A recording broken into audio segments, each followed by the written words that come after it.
You've also done a few commercials for BT Sport, eToro.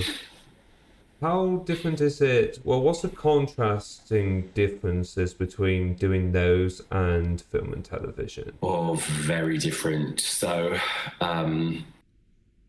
they are very tricky because this is not just artistic. This is for a business. This is for a company, and these commercials have gone through processes of what they want and what they don't want. And so with the script, it has to be very, very accurate. You can't have any, can I change this? Can I do that? Because no, that is what they've decided on. That's what they want and that's what they need. And what's difficult with these things is, like, I did a commercial for Getir, and I think I had like 7 executives, people like in front of me.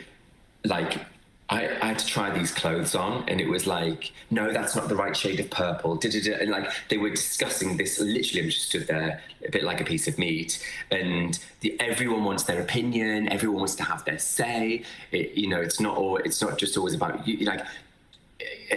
And they had someone in Turkey that was watching for everything that was going on as well, from cameras and stuff, and giving the go ahead and not.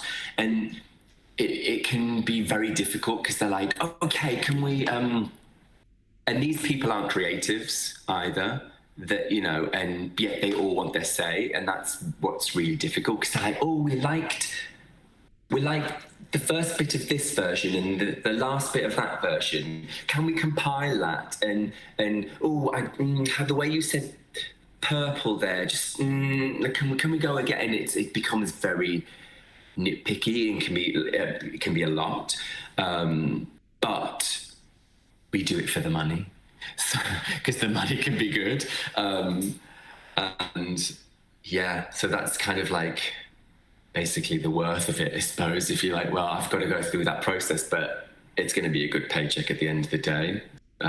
Your pros and cons. So they pay better than film and TV? Oh yeah, because if you get the right commercials, then yes. Because years ago they used to pay a lot of money, because basically you're giving them your identity, and it means that you might not be able to do other commercials for a long time if you are this product, and if it's a competitor, then you can't touch it for a certain amount of years. Also, it depends on, is it going to be on TV? Is it going to be streamed? Is it going to be on the internet? Is it going to be, what regions is it going to be in? Is it going to be national, international? What countries? So it all adds up. And also they might, what they call a buyout for, 5 years, 3 years. Before they would have another system, but they've kind of got away with that now. They take it, basically, I'm going to buy it for a certain amount of time. If we want to use it again, say in 3 years, then we've got to pay you again. And sometimes it can be quite lucrative. Yeah. But all the hoops and that you have to jump through. Yeah, and it's its own little beast as well. It's its own little, if you get really good at commercials, you can make a living. I don't know necessarily if it's fulfilling artistically, but it depends what your priorities are. If your priority is, well, I've got a family and I need to feed them, or I want this house, then yeah.